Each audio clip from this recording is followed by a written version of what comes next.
What's up, everyone? Welcome to another episode of the Will and Rock MMA podcast. What's going on, everybody? Let's just jump straight to it. We have a great UFC card with the first time the UFC is actually merging with ESPN. And that's headlined by Henry Cejudo versus TJ Dillashaw, which we'll discuss that card in a bit. And we also have Great UFC. Card. Amazing card. I think what they're doing with ESPN, I feel like they're going to start stacking more. There's way too many fighters to not be stacking cards at this point. I agree, and they're really putting in works this year. So let's just go. Let's jump straight into some UFC news. Some great news coming for Vegas at UFC 235, which is headlined by Jon Jones and Anthony Smith. Interesting way of Jon Jones just hopping right into the bandwagon and saying, I'm not gonna let anything stop me. We're gonna, I just finished the fight versus Gustafsson. Let me jump right into the horse and continue riding it. So I think it's great for Jon Jones. I'm interested to know, how Smith is going to turn out in this one more than anything, because we know what Jon Jones brings to the table. The thing about Anthony Smith, he reminds me a little bit of Gustafsson, where his durability into fights, he takes punishment. He's able to take punishment and give, and he's a grinder. Unfortunately, when you fight someone like Jon Jones, you need that, because if you're gonna go technical fight with him, you're going to lose. You're going strength with him, you're going to lose. Right. His timing is everything fighting with someone like Jon Jones, because you need those punches to go in. You're not beating him in the scorecards. That's the most important thing that fighters need to understand. You're not beating Jones in the scorecard. If you're gonna beat Jones, you gotta try to knock him out, which is close to impossible. It hasn't been done, but at this point in day and age, the only person that's come close to doing anything besides Gustafsson in the first fight was Vitor Belfort, who had actually got him in an armbar and almost submitted him, fractured his arm, Jon Jones' arm. Jon Jones ended up winning that fight by submission, which is freaking ridiculous, but that's the closest we saw Jon Jones in a really tough spot.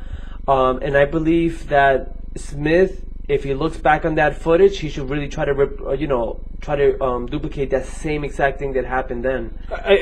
To figure out Jon Jones' puzzle, it's almost impossible. But as you said, there has been times where he's been left in the open and look beatable. Mm-hmm. Has it happened enough? No, and that's the biggest issue that you go against. Something like Jon Jones. I don't think Smith is the person. That fight will come. Yeah. We'll discuss more into that. We could be here all day discussing Jon Jones, by the way. His last results came back clean, which is a huge plus, not just for him and the UFC, but the MMA world, to continue to watch this legend continue to perform for the UFC. Jon Jones. Tyrone Woodley versus Kamaru Usman. Interesting fight. We expected Colby Covington to take this fight. However, for some weird reason, they decided to give it to Usman, which I'm not mad at, because I think it's a better competition for Tyrone Woodley, in all honesty.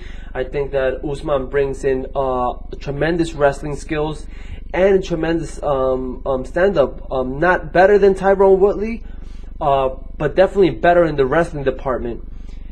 What Tyrone Woodley comes into this fight is interesting, but most importantly, what Usman is coming with, because is he going to go and wrestle with Tyrone Woodley, or is he planning on standing up and banging with him, which I highly think he's not. But what are we expecting? We yet to find out. The thing about Woodley is Woodley is a wrestler to start off with. Like his main background is wrestling. Amazing takedown defense and amazing takedowns for Tyrone Woodley. I mean, this is the reason why during some of the fights people were calling him a born fighter, because he's a true wrestler. I think he out-wrestlers Usman. I think Usman needs timing. He needs timing. Timing is going to be everything for this fight. I think two things. You're going to see why Tyrone Woodley's a champion and people keep doubting him. You're going to see why he's a champion in this fight. Or you're going to see this new up-and-comer younger guy coming up and really making a name for himself like Kamaru Usman. Why Covington didn't get the title shot beats me. I think that was a better fight on paper and for fans. I agree with you 100%. That it would bring more people to this. For sure. But it's business, and it's not like Kamaru didn't deserve it. And that's the main thing that people need to understand. It's not that Usman did not deserve the title shot. I just feel that it would have been better if they put Covington in the fight. That's the only thing. It's a win-win for UFC fans, no matter how you see it. And then Rosa, So Rose Namajunas, right? Rose Namajunas is going to fight versus Jessica Andrade. Now, this is a tremendous fight.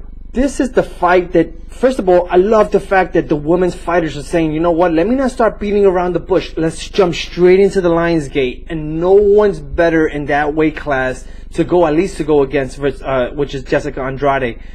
Knockout power, great wrestler, and her speed for somebody that bulked up is amazing. Tremendous physique. I agree with you 100%. Rose Namajunas needs to go into this fight with some distance, tag along, tag with her jab. Her left jab is unbelievably amazing. Exactly what she did to I forgot her name. Was it Torre she beat? No, the girl that she just beat. She beat her twice. She was named the best fighter. She just lost again. Oh, did she really? Joanna? Yeah, Joanna. Thank you. Did Andrade beat Joanna? No. I said she just lost again. Joanna lost again. But anyways, yeah, how she fought Joanna. She kept her in a distance. Jab, jab, jab, jab, jab away. She couldn't plant her feet properly to throw the right hand for Joanna. So I believe this is the same exact game plan she needs to go into with Jessica Andrade. She needs to really... Who's that? No, you're talking about Rose. I was confused with what you're saying at first. So yeah, this is what Rose needs to do. So... I think Rose takedown defense is pretty good. I think she could submit somebody. I don't know if she could submit a person like Andrade, but I believe she could stand up with Andrade as long as she maintains that jab, because Jessica Andrade throws bombs, and that's something that we really have to keep a close eye on. I think Rose's distance is going to win this fight. I think she's a better technical fighter than because let's be honest, Jessica's amazing, but she's a wild child. Like, she throws bombs. Yeah. Keep your distance. Go for takedowns when you have the opening, and do work on the ground. This is what's going to win Rose the fight. If Rose decides to spend excessive amount of times on her feet, which proves that she's did it with Joanna, but the power that Jessica brings to the table is the most scariest thing you can have. Keep the distance, shoot when you need to, and that's going to win Rose the fight. That's my personal opinion. And once again, are we going to see why Rose is a true champion? This fight's going to decide that as well. I agree. All right, UFC on ESPN 1 in Brooklyn, New York, happening this Saturday. The first card of the year, we should mention. March 12th. January 12th, which is the first card of the year, absolutely. First fight is Ion Cutabella versus Glover Teixeira. We've seen Glover Teixeira as of late take a big dip, and it's unfortunate all the losses he's been taking. I don't know too much about this guy, Ion. However, Ion, this is the time that Glover Teixeira needs to win. If he does not win this fight, I mean, it's not even about retirement, because I don't believe it. I shouldn't say retire or not, but I don't know if UFC is going to keep him around. This is going to be he's lost way too many times at this point. He needs to go in there and get a spectacular knockout, which I believe he can and has, and he needs to prove himself. I mean, enough is enough with the losses. It's unfortunate. One of the best fighters that was not signed during his time, UFC signs him, dominates the division of the light heavyweight, faces a guy like John Jones and finds out that he has no business being in that octagon with him, and from there on, everything was in a slope. It was a slope. He went back and forth a bit, but he definitely saw more downs than he does so up. But I couldn't agree with you more. I'm not familiar who Ion is. But that's the problem, putting him against someone like Glover Teixeira. Well, the problem that Glover Teixeira is gonna face is that it's a newcomer, someone who's really hungry. Yeah. How hungry is Glover Teixeira at this point in his career?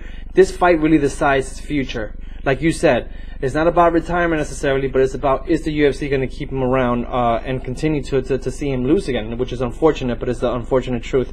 Next fight, I'm extremely looking forward to this. You got Rachel Ostovich versus Paige Van Sant. Right. The fight stays on the feet. I don't see Paige losing this fight. If you let Rachel grind you out, Rachel's going to make this a very boring fight, but she will dominate on the ground. So Paige needs to use her speed. She needs to keep her distance, and her leg kicks are gonna totally do that. You see what Waterson does? She kicks just to keep her distance and continues to throw her right and left hand. That's exactly what Paige Van Zandt needs to do in order for her to get a victory in this fight. I agree with you. I believe she needs to keep her distance with Ostovich. Ostovich is gonna go for a takedown sooner or later. She could submit Paige Van Zandt only if she has her on the ground. I'm going to give the upper hand to Paige Van Zandt. I believe she's a better stand-up artist, and she's going to maintain that distance for her to take that victory by decision. I don't see a knockout. I don't see a submission. Me too. Next fight, we got Joseph Benavidez versus Dustin Ortiz. This is a guy like, so we got Joseph Benavidez, one of the legends. He just came off a big victory on his last fight. Gets right into it, just like John Jones is doing now. Fighting a guy like Ortiz, who's on his way up, this is a huge fight for both fighters technically, but more for Ortiz. You're fighting a big name, a guy like Joseph Benavidez, a veteran of the game, so he needs that victory. A big win for Ortiz could land him in the top 10 best strawweight fighters in the UFC. And then you have a guy like Joseph Benavidez, who's just coming off of a tremendous win. I believe that he needs to continue on with that momentum, because if he slips, he's pretty much gone. He's an older guy. He reminds me a little bit of the Chad Mendes, a lot of that alpha male group that is no longer around for the most part, you know?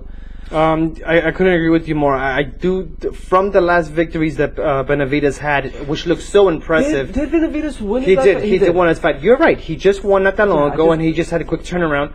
And him coming into this fight, really, it's almost not. I don't want to compare him to Glover Teixeira necessarily, but he's at a weight class that's already people are thinking about taking that weight class out. You need to start making a name for yourself in order to keep that weight class alive, because these guys, if they don't keep it up, they're gonna have to either move up in weight or find a different organization. So I think it says strawweight, bantamweight. I'm sorry. Yeah. Next fight we got Gregor Glimsey versus Yanis Medeiros. I forget his name. Yancy Medeiros. This is a really good fight. I don't know who I have. They're both great stand-up fighters. They both have hearts of steel. There's gonna be a blood war, bro. It's gonna be a blood war. I don't see a stoppage in either fight. I believe it's gonna go to decision. Because I'm a big fan of Yancy, I'm going to go for Yancy, but not because I believe that he's the better fighter going into this fight. I think they both match each other off very well. It's why they put these two to fight. But good luck with both of them. No, I couldn't agree with you more. Yancy, I think, brings a more crazier style than Gregor does. I think Gregor's a bit more composed, and if Yancy could get his head in the fight and not lose it, because that's what happens. These Hawaiian fighters have a tendency of doing that. There's a possibility Yancy wins this fight. If he loses his mind and just decides to go for an all-out war, I think Gregor's composure is going to end up winning that fight. Next fight, we got Alan Crowder versus Greg Hardy. Now, there's a big push for Greg Hardy coming into this fight. There's been a huge push going into the UFC. They've been pushing for this guy a lot. Ex-NFL player. If I'm not mistaken, he played for the Vikings.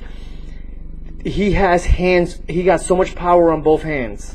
He was short period of time fighting in MMA, and he was in the Contender Series. Did a phenomenal job in the Contender Series. He knocked out two of the two opponents they put in front of him. And the way he does it is what makes it so interesting. This is all lights on Greg Hardy on this fight. I agree with you 100%. A guy that, a professional football player. We've seen it throughout the years in the UFC where they transition very well into UFC. You have guys like Matt Mitrione who did it. You have guys like Brendan Schaub who did it as well. Brock Lesnar being I was going to say The Rock. Going into the UFC, and what you're seeing is great transitions into the MMA world. We're seeing it now with Hardy doing the same exact thing. He is a co-main event on this fight. They expecting big things off of him. He takes a loss in this one, it's going to be really tough for the UFC. I think he should have started out this card, to be honest. But I do have Hardy winning this fight, and I believe it's a first round TKO. I hate to disagree with you, man. I've seen this dude fight. He is the truth, and that's the reason why he's taking that co-main event. And then you have the main fight, which I think is going to be one of the fights of the year. Henry Cejudo versus TJ Dillashaw. You got a true wrestler versus a very well-grounded, game plan technical fighter like TJ Dillashaw. Yes, sir. Dillashaw has a way of breaking you down. He's beat people that people didn't expect to lose, like the Dominic Cruz. He literally sent Dominic Cruz down that line into considered retirement, even though he just came off a shoulder injury. Looks like he's going to try to get back into it, which is absolutely insane to me at this point. We shall see what happens. But then you got someone like Henry Cejudo. Henry Cejudo, who just beat the best fighter pound for pound, in my personal opinion, and even then it was a close fight, and they made it sound like Henry Cejudo totally won the fight. Too close to call, in my opinion, and Demetrius Johnson was the champion. Yep. I thought I was giving the edge to Demetrius. I could be wrong. Right. It's so tight that it could have gone either way, and that's the reality of it. I think we could both agree to that. This fight has fireworks written all over it if Henry decides to stay on his feet. If Henry decides that he wants to take it to the ground, it's going to be either a long night for TJ. But let's not forget, TJ has amazing takedown defense. Amazing takedown defense. What's really going to happen in this fight is a big toss-up. For me, this is, if it plays out the way it plays out in my head, if they both stand and bang, this is going to be one of the fights of the year. And it's early to call that because the year just started. Right, that is correct. I have a hard time. I think I'm going to go on the limb and say this, and I could get really flagged for this one, but I believe it's going to be one of TJ Dillashaw's easiest fights being put on the table. I believe that TJ Dillashaw, the way he beat Cody Garbrandt twice, how he beat Dominic Cruz, he's going through. It's his time to shine. It's unfortunate that Henry Cejudo got into this game a little too late already. I think he's like 35 or 34 years old. Into the MMA world, we've seen him perform at his best.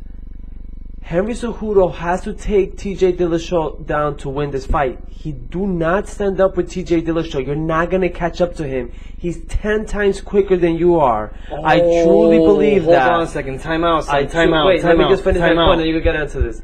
I believe he truly is 10 times quicker than TJ Dillashaw is 10 times quicker than Henry Cejudo. I believe it's going to be TJ Dillashaw's easiest fight today, man. Okay. Again, I'm going on the list. The fact that you said that Henry Cejudo, that TJ Dillashaw was 10 times faster than Henry Cejudo, and Henry Cejudo stood and banged with the fastest fighter in the MMA world as Demetrius Johnson. Nah, man, you gotta be fucking kidding me. Demetrius Johnson not being called the fastest fighter in the UFC, and you're able to stand and bang with him and keep that pace and momentum and beat him, which once again is questionable, but at the end of the day it was too close to call.